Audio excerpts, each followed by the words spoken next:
이왕 그렇게 진행되고 있었으니까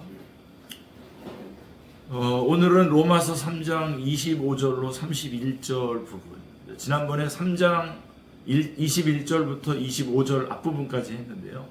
오늘은 3장 25절 뒷부분부터 31절까지, 그리고 이제 4장, 다음번에는 이제 4장 1절부터 4장 전체를 하려는데 좀 준비하는 데 보니까 좀 많이 좀 걸려요. 그래서 어쨌든 한번 4장을 해서 3장 21절부터 4장 25절까지 이렇게 한번 중간에 한번 이렇게 한번 점검해 보고 싶습니다. 우리 로마서 3장 25절부터 31절 우리 한번 같이 한번 읽겠습니다. 이 예수를 하나님이 그의 피로써 믿음으로 말미암는 화목제물로 세우셨으니 이는 하나님께서 길이 참으시는 중에 전에 지은 죄를 간과하심으로 자기의 의로우심을 나타내려 하심이니 곧 이때에 자기의 의로우심을 나타내사 자기도 의로우시며 또한 예수 믿는 자를 의롭다 하려 하심이라. 그런즉 자랑할 때가 어디 있느냐? 있을 수가 없느니라. 무슨 법으로냐? 행위로냐? 아니라 오직 믿음의 법으로니라. 그러므로 사람이 의롭다 하심을 얻는 것은 율법의 행위에 있지 않고 믿음으로 되는 줄 우리가 인정하노라. 하나님은 다만 유대인의 하나님이시냐? 또한 이방인의 하나님은 아니시냐? 진실로 이방인의 하나님도 되시느니라. 할례자도 믿음으로 말미암아 또한 무할례자도 믿음으로 말미암아 의롭다 하신 하나님은 한 분이시니라. 그런즉 우리가 믿음으로 말미암아 율법을 파기하느냐? 그럴 수 없느니라. 도리어 율법을 굳게 세우느니라. 그러니까 제가 준비한 프린트대로 하기 전에 먼저 좀 약간 좀 정리해 보면, 믿음으로 구원받잖아요. 3장 21절부터 쭉 26절까지 우리가 믿음으로 의롭다함을 얻는다라고 하고 난 다음에 3장 27절부터 31절은 믿음으로 의롭다함을 받은 사람들에게 있어서 안 되는 것이 세 개가 있어요. 하나는 자랑 안 된다는 거죠. 왜냐하면 하나님의 은혜이기 때문에. 그 다음에 또 차별 안 된다는 겁니다. 왜 그러냐면 하나님 한 분이시고 한 분 하나님이시고 누구에게나 똑같은 믿음으로 구원받는 것이기 때문에 차별이 안 되고, 그 다음에 31절에 가면 율법 폐기로는 안 된다. 그렇다고 해서 율법을 폐기하는 거냐? 아니다 라고 하는 거거든요. 그리고 이제 4장으로 가면은 이제 아브라함을 예를 들어요. 아브라함 예를 들면서 아까 얘기했던 주제들이 다시 또 나와요. 그래서 4장 1절부터 이제 8절 이렇게 앞부분에서 아브라함이 행위로 구원받지 않았다. 그 다음에 할례로 구원받지 않았다. 그 다음에 율법으로 구원받지 않았다. 그리고선 믿음으로 구원받았다. 믿음은 뭐냐? 예수님의 십자가와 부활이다. 이게 4장으로 이렇게 끝나는 거거든요. 그러니까 그게 큰 그림을 보시고, 저는 이제 주제를 오늘은 그리스도께서 어떻게 하나님을 위해 돌아가셨는가라고 하는 거죠. 아까 우리 성교사님께서 종교 얘기하면서 이걸 구분해 주셨는데, 바로 이제 우리가 지금 그 부분을, 우리가 다른 부분, 우리가 그렇지 않다는 거죠. 자, 오늘날의 가장 두드러진 특징 중에 하나는 자기주의입니다. 자기주의. 셀피즘이라고 하는데요. 이것은 자기중심, 이기심, 자기만족, 자기 성취로 나타납니다.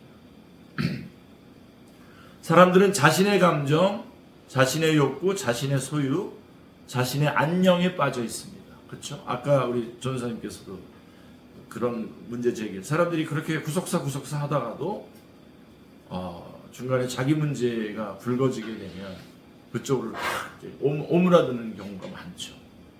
그러다 보면 이제 목회자 같은 경우는 그 문제를, 현실적인 문제를 다뤄야 되기 때문에 잘 구석사로 연결해서 다뤄줘야 되는데 그렇게 다뤄주지 못하는 경우가 많죠. 그러다 보면 빠져나가게 되는 건데요. 어쨌든 사람들은 하여간 이런 자기주의에 빠져 있습니다.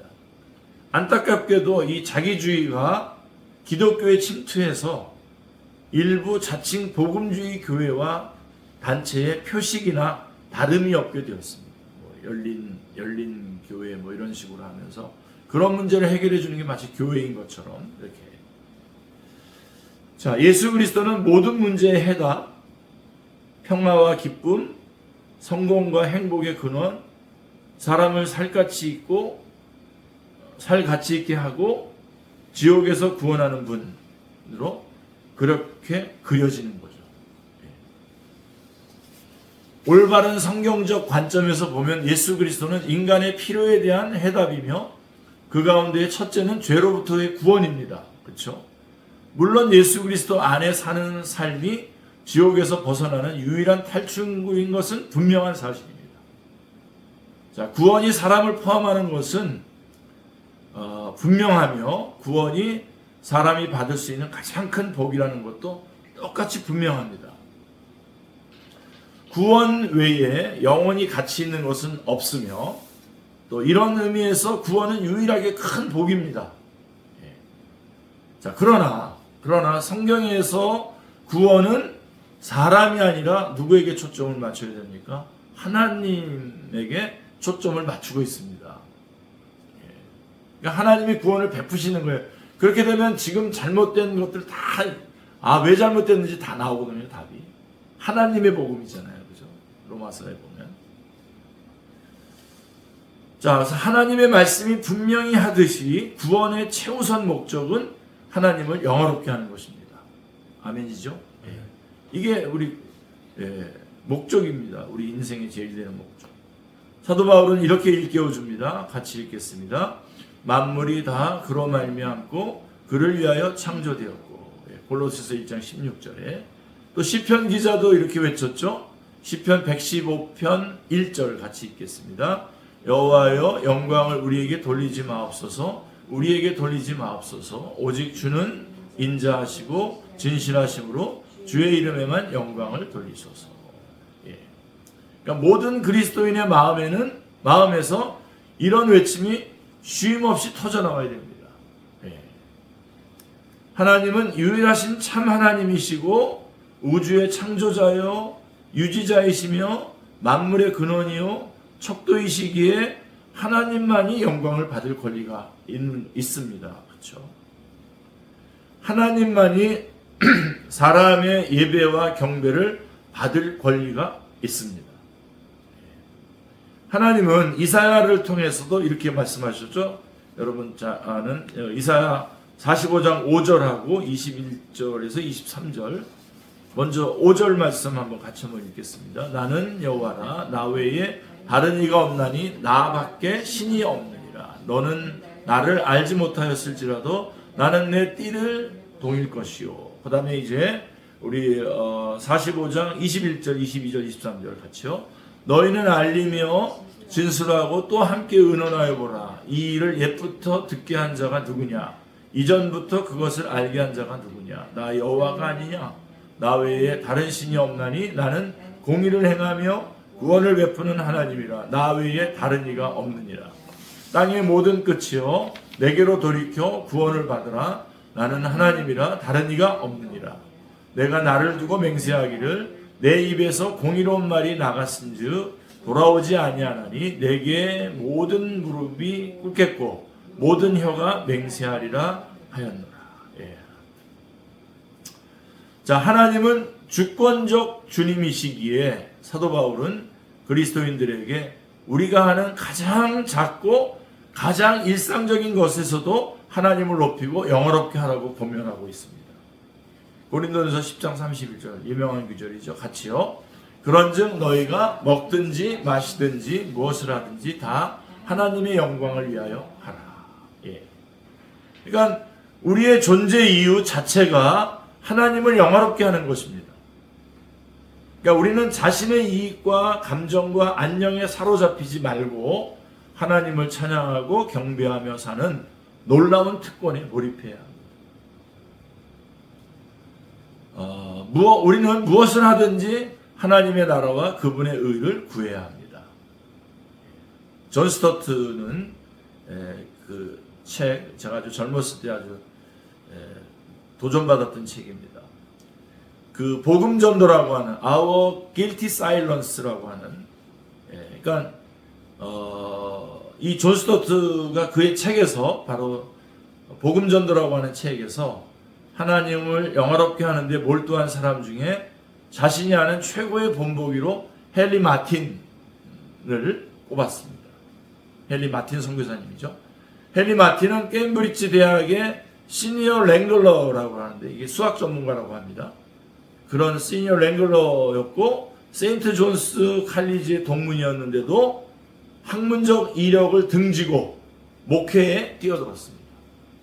2년 후에 1805년 7월 16일 그는 인도로 가는 배에 올랐고요. 그가 콜카타에서 버려진 힌두 사원에서 살면서 이렇게 외쳤습니다. 하나님을 위해 나를 불태우겠다. 하나님을 위해 나를 불태우게 하옵소서라고 이렇게 외쳤습니다. 헨리 마틴은 사람들이 스스로 만든 형상 앞에 엎드리는 것을 보면서 이렇게 썼습니다. 나는 이 광경에 표현할 수 없을 만큼 공포를 느꼈다. 나중에 그는 슈라지라고 하는 곳으로 이주했는데 거기서 신약성경을 페르시아어로 번역하는 데 몰두했습니다. 이란이죠. 이란. 페르시아.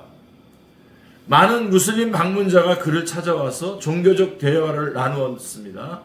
그는 평소에는 늘 온화했어요. 늘 온화했으나 누구라도 하나님을 모독할 때는 달랐어요. 달라집니다. 언젠가 그는 이런 말을 듣고 감정이 폭발했습니다. 아바스 미르자 왕자께서 하도 많은 그리스도인을 죽이자 그리스도가 네 번째 하늘에서 내려와 무함마드의 치맛자락을 붙잡고 그만하라고 애원했다는데요. 라고 하는 이런 말을 듣고선 이 헨리 마틴의 감정이 폭발했습니다. 이건 극적인 판타지였습니다. 이런 거. 근데 자, 그리스도께서 무함마드 앞에 무릎을 꿇고 계셨다는 것. 눈이 뒤집어지는 거죠. 그렇죠? 헨리 마틴이 어떻게 반응했겠습니까? 나는 이 신성모독에 영혼이 찢었다라고 이렇게 반응을 했습니다. 일그러진 그의 표정을 보자 방문자가 뭐가 그렇게 불쾌한지 물었습니다. 마틴은 이렇게 대답했습니다. 누가 당신의 눈을 뽑는다면 당신은 왜 고통을 느끼는지 말할 필요가 없습니다. 그냥 느끼니까요. 내가 이토록 심하게 상처 입은 것은 나와 그리스도가 하나이기 때문입니다. 라고 말한 겁니다. 헨리 마틴은 가장 불편한 환경에서도 불평 없이 살 수 있었으나 자신의 주님을 모욕하는 사회의 마음이 아팠던 한 사람이었습니다. 헨리 마틴은 제가 다른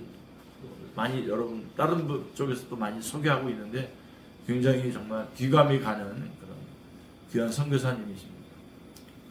자, 여러분 의심할 여지 없이 다윗이 하나님의 마음에 합한 사람이었던 것은 내가 여호와를 항상 내 앞에 모시며라고 시편 16편 8절에서 진심으로 선언할 수 있었기 때문입니다. 그는 죄와 약점이 있었는데도 삶을 늘 하나님께 오롯이 집중했습니다. 다윗이요. 대다수의 그리스도인이 이른 자들에게 적극적으로 증언하지 않는 가장 큰 이유는 세상에 만연한 자기주의의 영 때문일 것입니다. 이번에 이 로마서 3장 25절 뒷부분부터 이 31절까지 해서 가장 말하려고 하는 것은 바로 이 부분을 걷어내고 하나님 중심으로 구속사의 그 눈으로 우리의 위치를 확인해야 된다는 겁니다. 지금. 그러니까 자기주의. 이것이 대다수 교회가 예수 그리스도의 복음을 들고 세상으로 나가지 않는 이유입니다. 요즘엔 더 세상의 그 반응이 더 냉담하기 때문에 더 그렇죠. 어떻게 우리 선교사님께서 그 티벳 거기에서 이렇게 이거 막 돌리고 있는 그 사람 앞에 예수님을 전한다는 게 얼마나 굉장한 뻘쭘한 일입니까, 그렇죠? 뭐 종교에 대해서 다 긍정적으로 이렇게 이야기하고 있는 거기에서 이제 예수님을 전한다면 혹도 이렇게 뭐 모르겠는데 완전히 지금 티벳 불교에서 막 이렇게 돌리고 있는데 그거 아니야 그러고서 예수님이야 이렇게 말한다는 게 엄청나게 어려운데 지금 제가 그 말을 들으면서 제가 느끼는 게 바로 오늘날 우리가 그렇게 전하려고 한다고 하더라도 바로 그러한 느낌으로 지금 들어가야 되거든요. 지금 세상. 그런 느낌인데 더더군다나 자기주의에 빠져 있다면 교회가 이거는 뭐 더 멀어지는 거죠. 이쪽도 더 멀어져 있고 이쪽은 또 더 멀어져 있고. 자, 그리스도인이 주로 자신의 편안함과 복, 심지어 자신의 영적 복에 집중한다면 하나님께 집중하지 못합니다. 이건 분명합니다. 그 결과 그의 삶은 하나님의 대위임을 성취하는 방향으로 나아가지 못합니다. 복음을 전하고 나의 삶을 그분께 온전히 헌신하는 쪽으로 가지 못한다. 1865년 여름에 허드슨 테일러는 중국을 향해 엄청난 부담감을 느끼게 되었습니다. 그의 전기 작가에 따르면 그는 잉글랜드 브라이턴에서 출석하던 교회에 대해서도 크게 걱정하게 되었는데요. 그는 회중을 둘러보면서 이런 광경을 보았습니다. 의자마다 수염을 멋지게 기른 상인들과 가게 주인들과 방문객들이 앉아 있었습니다. 교회의 모습입니다. 지금 본인 모자, 이렇게 본인 모자를 쓰고 크리놀린 외투를 입은, 이게 좋은 옷인 것 같습니다. 단아한 부인들이 앉아 있었고 짜증을 숨기도록 훈련받은 말쑥한 아이들이 앉아 있었습니다. 그는 우쭐한 경건의 분위기에 신물이 났습니다. 허드슨 테일러가 그 모습을 보고 저 우쭐한, 만족해하고 있는 저 우쭐한 그 경건의 분위기에 신물이 난 거죠. 그는 모자를 집어들고 밖으로 나왔습니다. 나는 수백만이 지식이 없어 죽어가는 동안 천여 명의 회중이 자신들의 안전을 기뻐하는 모습을 견딜 수 없어 혼자 밖으로 나와 해변을 헤매며 큰 영적 고통에 빠졌다. 그 해변에서 그는 하나님, 자원하는 훈련된 일꾼 24명을 주십시오 라고 기도했습니다. 마침내 그 기도가 바로 중국 내지선교회 차이나 일랜드 미션이라고 하는 것이 시작됐고, 그게 지금 OMF의 전신이죠. 이 사역을 비롯해서 비슷한 여러 사역 덕에 중국 정부는 공식적으로 무신론 정부인데도 현재 중국에 2,500만에서 5천만 명이 이르는 그리스도인이 있다고 말합니다. 자, 하나님이 헨리 마틴과 허드슨 테일러 같은 사람들을 사용하실 수 있었던 것은 이들이 자신들의 관심사가 아니라 하나님의 관심사에 주의를 집중했기 때문이었습니다. 이게 다릅니다. 구원은 무엇보다도 하나님을 영화롭게 하는 방법입니다. 사람들을 지옥에서 구원해 이들에게 영생을 준다는 사실은 놀랍고 또 경이로운 일이지만 하나님의 영광에 비하면 이거는 부차적인 일입니다. 아멘이죠? 아멘 하셔야 돼요. 이게 뒤집어지니까 지금 하나님은 수단으로 바뀌어버리지 않습니다. 하나님이 목적인데, 예수 그리스도의 십자가는 구속의 길을 제시한다는 점에서 인류에게 가장 극적인 영향을 끼쳤습니다. 그러나 예수님의 십자가의 죽음은 무엇보다도 하나님을 영화롭게 하기 위한 것이었습니다. 예수님은 지상 사역을 하는 동안 하나님을 영화롭게 하셨고, 그래서 자신의 하늘 아버지께 이렇게 말씀하실 수 있었습니다. 요한복음 17장 4절이죠. 같이요. 예수께서 내게 하라고 주신 일을 내가 이루어 아버지를 이 세상에서 영화롭게 하였사오니. 그러니까 예수님도 오셔서 하나님을 영화롭게 하는 일을 잘 수행하셨다는 겁니다. 그리고 제자들도 그러라는 겁니다. 지금 요한복음 17장이 그거 아닙니까? 우리 지난번에 배웠지 않습니까? 사도 바울은 이렇게 썼습니다. 빌립보서 2장 5절로 11절에 보시면요. 그 유명한 예수님에 대한 기독론의 근거 구절이죠. 같이 한번 읽겠습니다. 너희 안에 이 마음을 품으라. 곧 그리스도 예수의 마음이니 그는 근본 하나님의 본체시나 하나님과 동등됨을 취할 것으로 여기지 아니하시고 오히려 자기를 비어 종의 형체를 가지사 사람들과 같이 되셨고 사람의 모양으로 나타나사 자기를 낮추시고 죽기까지 복종하셨으니 곧 십자가에 죽으심이라. 이러므로 하나님이 그를 지극히 높여 모든 이름 위에 뛰어난 이름을 주사 하늘에 있는 자들과 땅에 있는 자들과 땅 아래에 있는 자들로 모든 무릎을 예수의 이름에 꿇게 하시고 모든 입으로 예수 그리스도를 주라 시인하여 하나님 아버지께 영광을 돌리게 하셨느니라. 예. 그러니까 모든 입으로 예수 그리스도를 주라 시인하여 하나님 아버지께 영광을 돌리게 하셨다. 예. 예수님을 통해서. 예. 자, 우리는 천국을 생각할 때도 거기서 누릴 큰 복과 내가 거기 갈 때 뭐 두렵지 않게 가나 뭐 그쪽에 가서 어떤 복을 누리나 뭐 이렇게 그런 큰 복과 기쁨에만 초점을 맞추는 경향이 있는데요. 이것도 우리가 오늘 회개해야 됩니다. 바꿔야 돼요. 그러나 하나님이 그리스도인들을 신자들을 천국으로 인도하시는 것은 무엇보다도 그분을 영원히 영화롭게 하기 위해서인 겁니다. 하나님을 영원히 영화롭게 하기 위해서 우리를 천국에 보내시는 겁니다. 이것이 사람이 창조된 목적이며 이것이 하나님의 아들을 믿음으로써 하나님의 은혜로 재창조된 모든 사람의 영원한 목적입니다. 아멘. 예. 자, 데이비드 브레이드너트, 아메리카 원주민을 위한 선교사였죠. 임종 때 이렇게 말했습니다. 나는 나의 천국은 하나님을 기쁘게 하고 그분을 영화롭게 하며 그분에게 모든 것을 드리고 온전히 그분의 영광에 헌신하는 것입니다. 내가 천국에 가는 것은 진보하기 위해서가 아니라 하나님을 높이기 위해서입니다. 내가 천국에서 어디에 위치하느냐, 높은 자리이냐 낮은 자리이냐가 중요한 게 아니라 하나님을 기쁘게 하고 영화롭게 하며 사는 것이 중요합니다. 물론 천국에는 말로 표현할 수 없는 복이 있습니다. 그러나 그 복 자체가 하나님의 은혜와 영광을 영원히 증언할 것입니다. 아멘.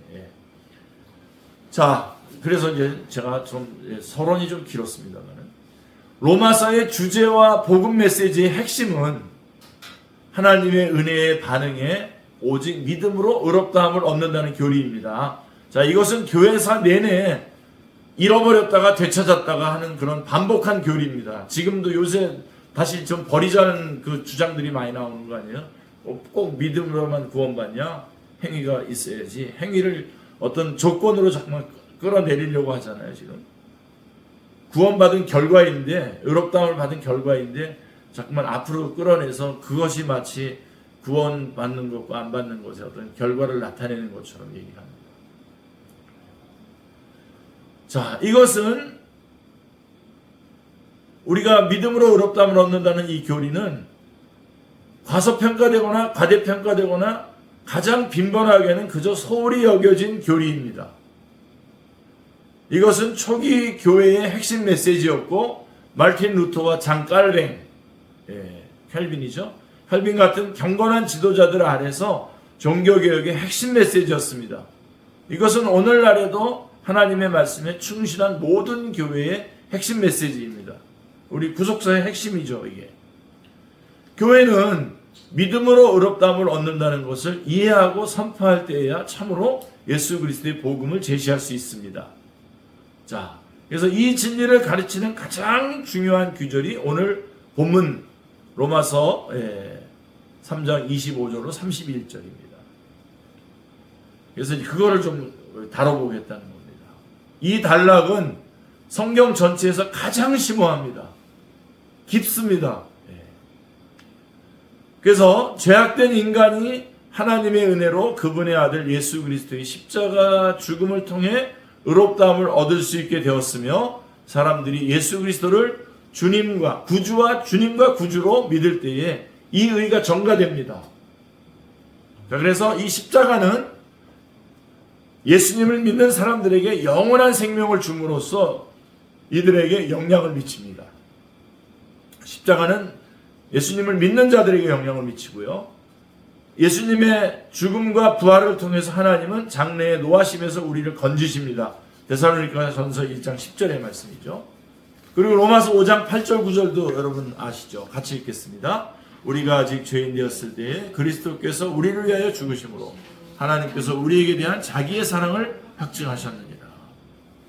그러면 이제 우리가 9절 그러면 이제 우리가 그의 피로 말미암아 의롭다 하심을 받았으니 더욱 그로 말미암아 진노하심에서 구원을 받을 것입니다. 그래서 우리가 예수 그리스도의 이 십자가는 우리 믿는 자들에게 진노에서 구해 주시는 거죠. 영향을 미칩니다. 그다음에 또 십자가는 땅에 대한 사탄의 권세와 지배를 무너뜨림으로써 사탄에게 영향을 미칩니다. 미쳤습니다. 히브리서 저자는 예수 그리스도께서 자신의 죽음을 통해서 히브리서 2장 14절에서 죽음의 세력을 잡은 자 곧 마귀를 멸하셨다고 선언하고 있습니다.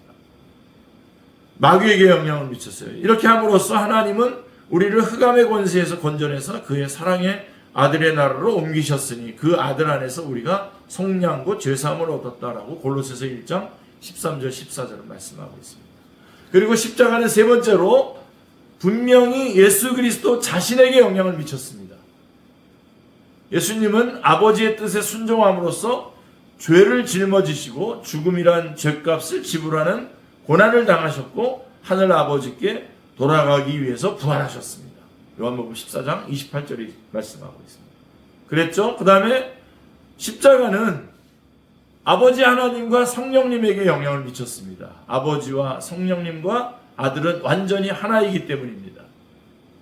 자, 그래서 로마서 3장 25절부터 31절에서 사도 바울은 예수 그리스도의 십자가가 하나님을 영화롭게 하는 데에 네 가지 방식에 대해서 구체적으로 설명을 합니다. 아까 제가 나눠드릴 때는 이렇게 요약해드릴 때는 믿음으로 구원받는다라고 하는 3장 21절부터의 그 내용을 통해서 믿음으로 구원받은 자가 처음에 우리 자랑하는 것이 안 된다는 거죠. 하나님의 은혜이기 때문에.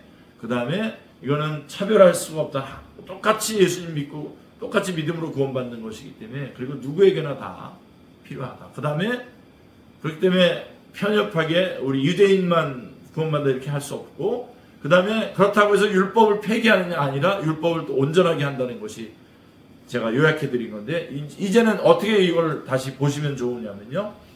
이렇게 3장 25절부터 31절 25절 뒷부분부터 31절에서 예수 그리스도의 십자가가 하나님을 영화롭게 하는 네 가지 방식이 나오는 거죠. 하나가 뭐냐면 앞부분에 25절 26절에서 하나님의 의를 계시하심으로써 하나님을 영화롭게 하는 거예요. 그래서 하나님의 의로우신 분이라고 하는 것을 드러내는 것이고 그 다음에 27절 28절은 자랑 안 된다라고 말했는데 이것을 예수 그리스도의 십자가가 하나님의 은혜를 하나님의 은혜를 돋보이게 함으로써 하나님을 영화롭게 하는 거죠.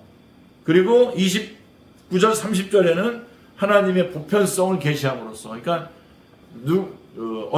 어떤 한 민족만 구원하신 것이 그들에게 구원을 베푸신 것이 아니라 모두에게 베풀었기 때문에 편협하게 차별하면 안 된다는 것입니다.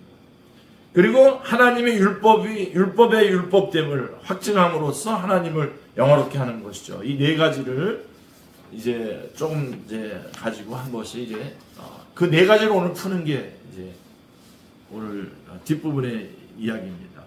자, 첫 번째로 십자가는 하나님의 의를 계시합니다.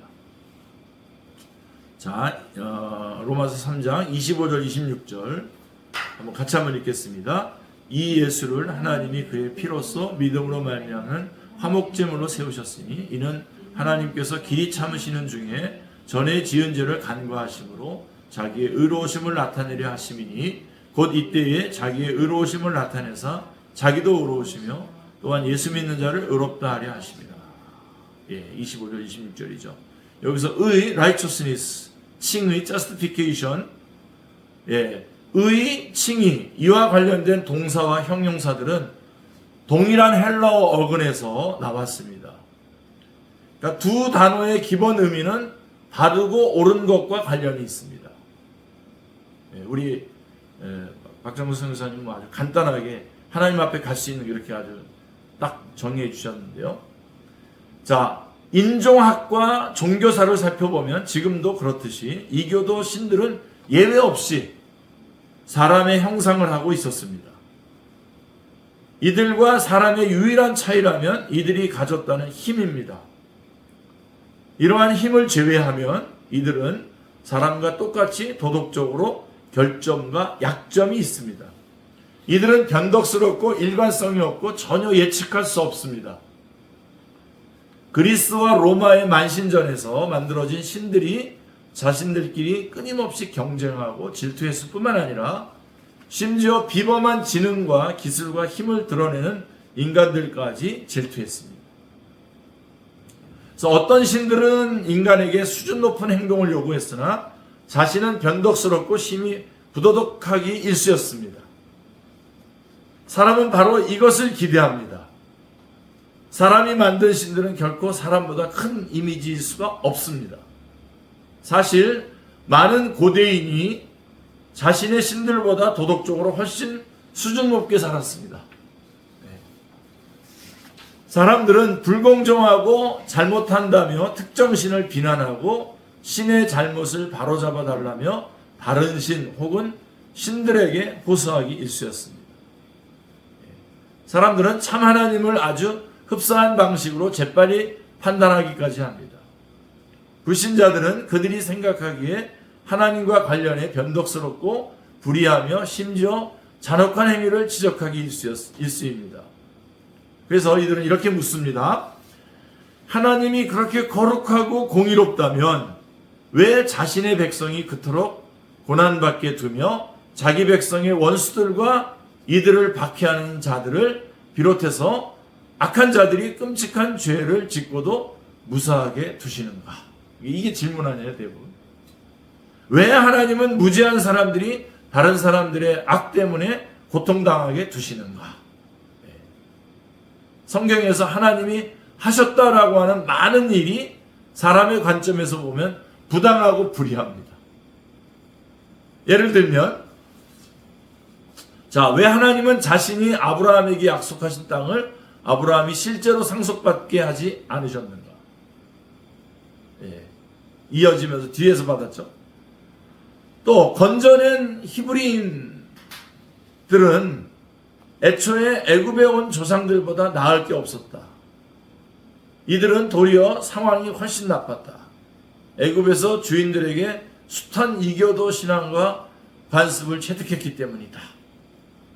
자, 하나님은 이스라엘에게 약속의 땅을 주신 후 왜 하나님을 모르고 심히 악한 이교도 민족들이 그분의 선민을 정복하고 박해하며 흩게 두셨는가?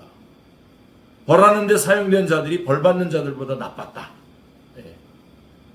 자, 그러니까 인간의 사법체계에서 판사나 고위관리가 범죄하면 흔히 일반 시민들보다 큰 벌을 받죠. 요즘은 안 그런 것 같은데요, 우리나라. 이들의 높은 지위는 더 높은 기준을 요구합니다. 사람들은 궁금했습니다. 그렇다면 왜 모든 신들 중에 가장 높은 신이 인간의 가장 높은 의와 공의의 기준을 자신에게 적용하지 않는가? 그래서 이제 하박국 선지자가 나오죠. 하박국 선지자는 하나님을 모세처럼 의심의 여지 없이 이해했어요. 신명기 32장 4절에 보면 그는 반석이시니 그가 하신 일이 완전하고 그의 모든 길이 정의롭고 진실하고 거짓이 없으신 하나님이시니 공의로우시고 바르시도다. 자, 그러나 경건한 하박국은 왜 하나님이 이교도 민족들이 번성할 때에 그분의 백성이 고난받게 두시는지 이해할 수 없었습니다. 그래서 그는 이렇게 기도했어요. 하박국 1장 13절 한번 같이 한번 읽어보겠습니다. 주께서는 눈이 정결하심으로 악을 참아보지 못하시며 해역을 참아보지 못하시거늘 어찌하여 거짓된 자들을 방관하시며 악인이 자기보다 의로운 사람을 삼키는데도 잠잠하시나이까.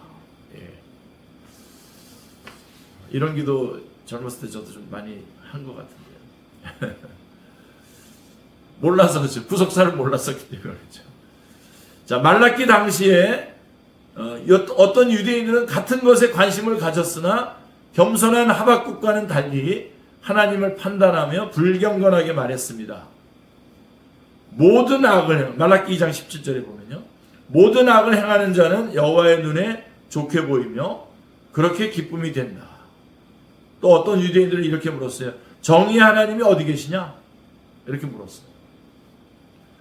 그러니까 이런 질문들을 예상해서 성령님께서는 사도 바울을 이끌어서 이렇게 선언하셨습니다. 하나님은 십자가를 통해 인간이 저지를 수 있는 가장 불의한 행위, 곧 자신의 죄 없는 아들을 죽이는 행위를 창세전에 허락하셨을 뿐 아니라 계획하셨습니다.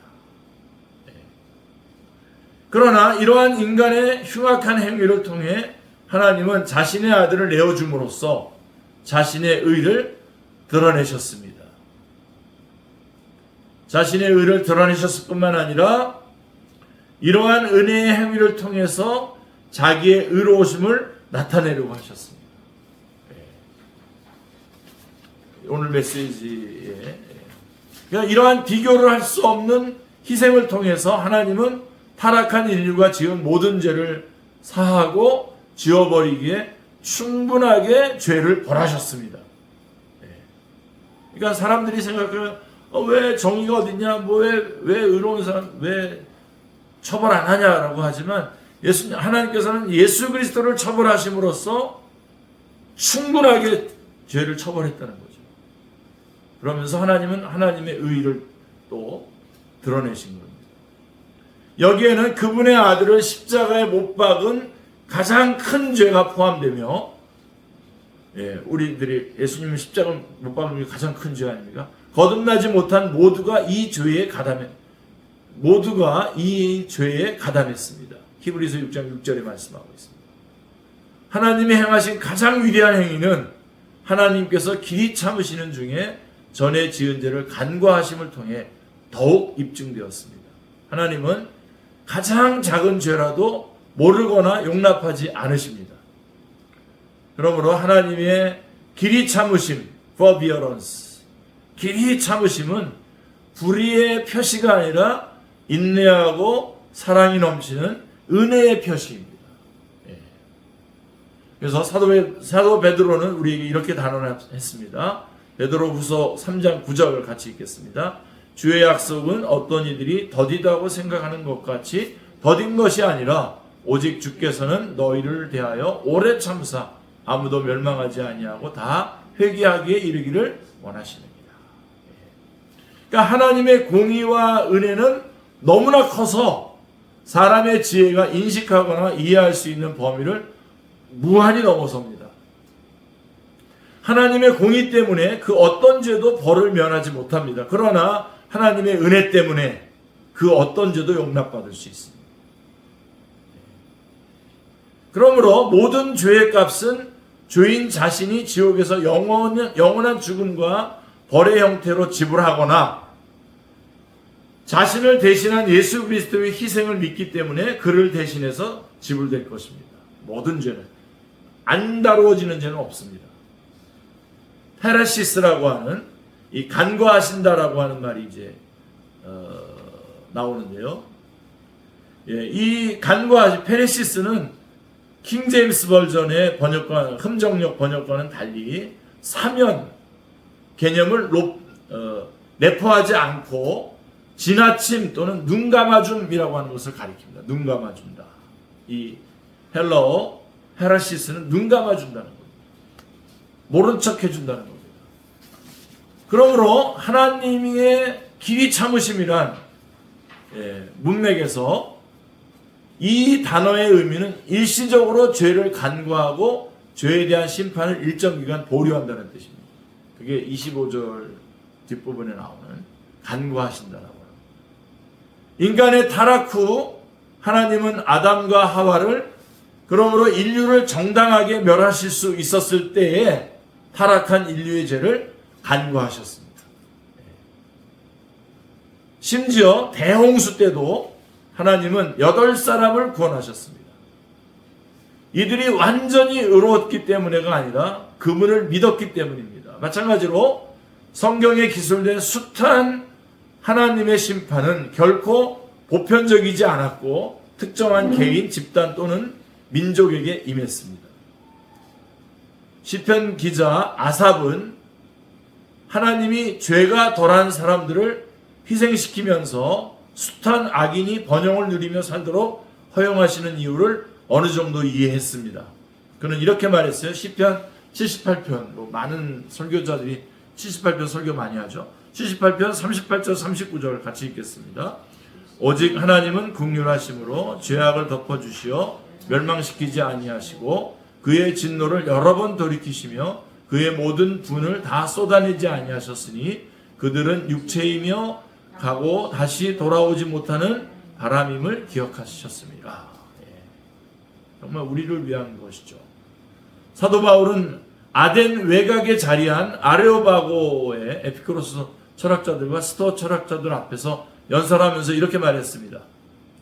사도행전 17장 30절 31절에 알지 못하던 시대에는 하나님이 간구하셨거니와 이제는 어디든지 사람에게 다 명하사 회개하라 하셨으니 이는 정하신 사람으로 하여금 천하를 공의로 심판할 날을 작정하시고 이에 그를 죽은 자 가운데서 다시 살리신 것으로 모든 사람에게 믿을 만한 증거를 주셨습니다. 그러니까 알지 못하던 시대에는 하나님이 간구하셨다는 겁니다. 넘어가 주셨다는 겁니다. 눈 감아 주셨다는 겁니다.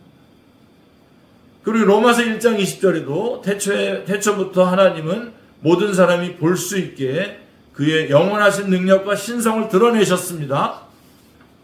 그리고 예수 그리스도의 성육신과 죽음과 부활을 통해서 하나님은 인류에게 궁극적 자기 계시를 주셨습니다. 다시 말해 이때에 자기의 의로우심을 나타내셨습니다. 자, 이 때문에 완전히 거룩하신 하나님은 자신의 의로우실 뿐만 아니라 자신이 의로우실 뿐만 아니라 예수님을 믿는 죄악되고 자격 없는 자를 의롭게 하시는 분이십니다. 그래서 옛 시편 기자는 자신이 쓴 것의 완전한 진리를 알 수 없었겠으나 예수님의 십자가 희생을 아름답게 그렸습니다. 시편 85편 10절 같이요. 인내와 진리가 같이 만나고 의와 화평이 서로 입맞추었으며. 이를테면 구원과 관련된 진짜 문제는 죄악된 인간을 거룩하신 하나님께 이끄는 게 아니라 진짜 문제는 거룩하신 하나님이 자신의 공의를 훼손하지 않은 채 죄악된 인간을 받아들이는 것입니다. 그러니까 이 우리의 구원에 있어서 하나님의 공의가 전혀 훼손되지 않은 채 죄인은 또 구원해 주신다. 인간을 받아들이는 것이다. 이게 구원과 관련된 진짜 중요한 문제입니다. 제일 중요한 문제. 오직 십자가를 통해 하나님은 죄악된 인간을 공의롭게 구속하실 수 있었습니다. 그러나 무한히 더 중요한 게 있습니다. 자, 십자가를 통해서 하나님이 죄악된 인간을 공의롭게 구속했는데 더 중요한 게 있는데 십자가는 하나님이 더없이 공의로울 뿐만 아니라 더없이 은혜롭다라고 하는 것을 영원히 증명한다는 것입니다. 그래서 그 은혜가 바로 하나님을 영화롭게 하는 겁니다. 하나님께 영광 돌리는 겁니다. 그게 중요한 거예요. 하나님의 은혜. 근데 여러분 하나님의 은혜인데 우리는 지금 다 우리 웬만한 이런 어떤 번영을 얘기하는 그런 교회들은 다 율법주의입니다. 다 헌금 극단적으로는 헌금 많이 내면 복 받는 거예요. 착한 일 많이 하면 복 받고 이게 자살 테러나 다를 게 뭐가 있어요? 자살 하는 이슬람과 뭐가 차이가 나겠습니까? 이단들도 보면요 다 율법주의입니다. 자, 무엇보다도 세상이 하나님의 거룩과 공의가 폐지되지 않았다는 것을 알도록 예수 그리스도께서 십자가에 돌아가신 겁니다. 십자가는 하나님의 공의와 의를 최종적으로 입증했습니다. 자, 봐라. 십자가를 보면서 여러분 우리의 죄가 얼마나 끔찍한지 그리고 하나님이 얼마나 죄에 대해서 진저리 치시는지, 하나님이 얼마나 공의로운 분이신지를 우리가 볼 수 있는 거지 않습니까? 모든 영적 신비 중에 가장 헤아릴 수 없는 신비가 있습니다. 거룩하고 공의로운 하나님이 죄악된 인간을 구속하셨을 뿐만 아니라 이 은혜로운 행위를 하면서도 자신의 본성을 조금도 훼손하지 않고 오히려 자신을 더없이 영화롭게 하셨다는 것입니다. 할렐루야. 예. 박수를 치면서 하나님께 영광 돌려야 됩니다. 우리를 구원하신 하나님, 이런 하나님이십니다. 예. 구원의 최우선 목적은 하나님을 영화롭게 하는 것입니다. 예. 이거를 막 뒤집어야 돼. 예. 구원받은 자들의 죄 고백도 다르지 않습니다. 하나님이 자신의 자녀들을 징계하시고 이들이 자신들의 죄를 고백할 때에 이들은 자신들의 하늘 아버지의 공의와 의, 그러므로 그분의 영광을 증언합니다. 마치 어떤 사람이 이런 광경을 보는 것과 같습니다. 아버지는 자식을 때리고 자식은 자신이 행한 잘못에 대해 마땅히 벌을 받고 있다고 말합니다. 인간 자녀의 이러한 고백이 인간 아버지를 높이고 그의 정당성을 입증하듯이 하나님의 자녀들이 하는 죄의 고백은 이들의 하늘 아버지를 높이고 그분의 정당성을 입증하며 그분을 영화롭게 합니다. 여호수아는 이 진리를 깨달았고 아간의 죄가 드러나자 그에게 이렇게 말했습니다. 여러분 잘 아시죠? 여호수아서 7장 19절 같이요. 내 아들아 청하노니 이스라엘의 하나님 여호와께 영광을 돌려 그 앞에 자복하고 내게 행한 일을 내게 알게 하라. 그 일을 내게 숨기지 말라. 예. 아름답고 사랑받는 두 찬송이 신실한 신자의 놀라운 인식, 곧 하나님의 공의와 의와 은혜에 대한 인식을 표현합니다. 그 두 개는 넘어가도록 하겠습니다. 엘리자베스 클레이페인의 양 99마리, 아이작 와츠의 그 유명한 찬송가 149장 주 달려 죽은 십자가, 요거는 생략하고 잠깐 쉬었다가 뒷부분 같이 하도록 하겠습니다.